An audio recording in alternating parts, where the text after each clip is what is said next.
What's happening? We're checking out Sierra Nevada's Southern Hemisphere Harvest Ale, and with this particular one, it's a yearly release for them. They do it. The Southern Hemisphere is just in the spring. They also have the Northern Hemisphere Harvest, which is released sometime in the fall, and it all just has to go with having to do with the harvest season and when the hops are actually harvested in that area.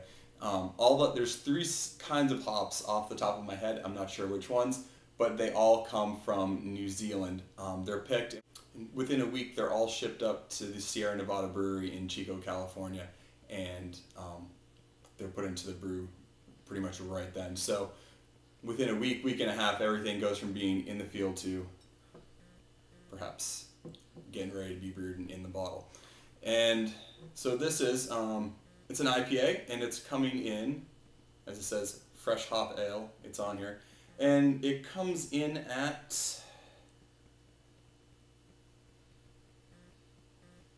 6.7% alcohol by volume. So it's not incredibly strong by any stretch of the imagination, but they're just going for a good, drinkable IPA that might be able to have more than one of. So let's get this open and see what we have here.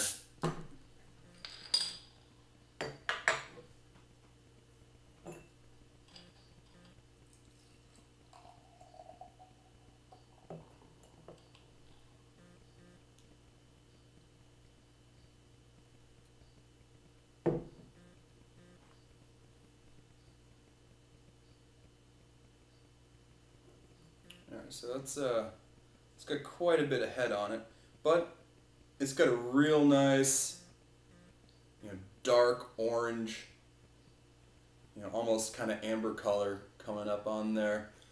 And that's almost 2-3 fingers of like a kind of khaki, off-white head.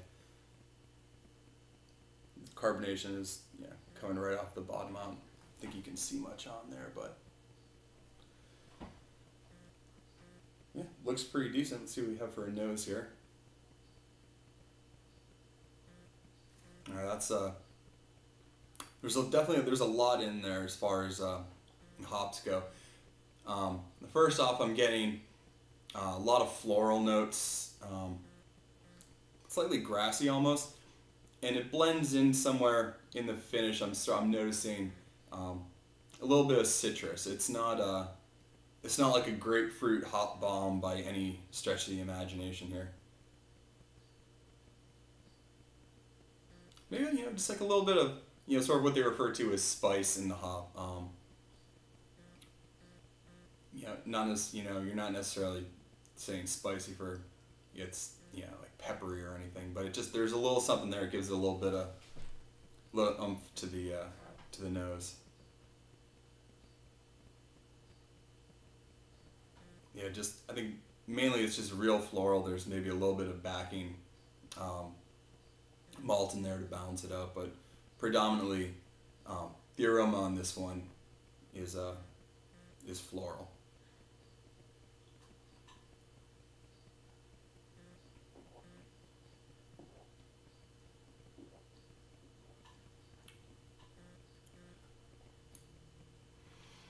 That's the same thing I'm sort of noticing for the taste there too. Definitely a lot of floral notes in there. The back end, it gets a little citrusy, not much. It finishes out real smoothly, balances out with a little bit of the malt there, and just makes it real easy drinking. It's not overly bitter. I know sometimes with some Sierra Nevada beers, they're just known for being just hammered beyond recognition with just hops and hops and hops. So even like their pale ale is still really bitter. The Torpedo. Well, they have lots of other great characteristics. I feel just like sometimes the bitterness in it more so than the hop flavors is really predominant. And I know that yes, the bittering aspect comes from the hops, but sometimes I feel for Sierra Nevada beers that there can be too much bitterness, or too much bitterness rather, and not have it balanced out with the other flavors that you can get from the hops. So I think this one does a nice job of not being overly bitter while still allowing you to get a lot out of the hops and make this a real drinkable beer. You know, it's got a great mouthfeel. It's not, you know, it's not too heavy. It's not too light. It's pretty much, you know, it's a real middle of the road. Plenty of carbonation to get the taste the whole way through.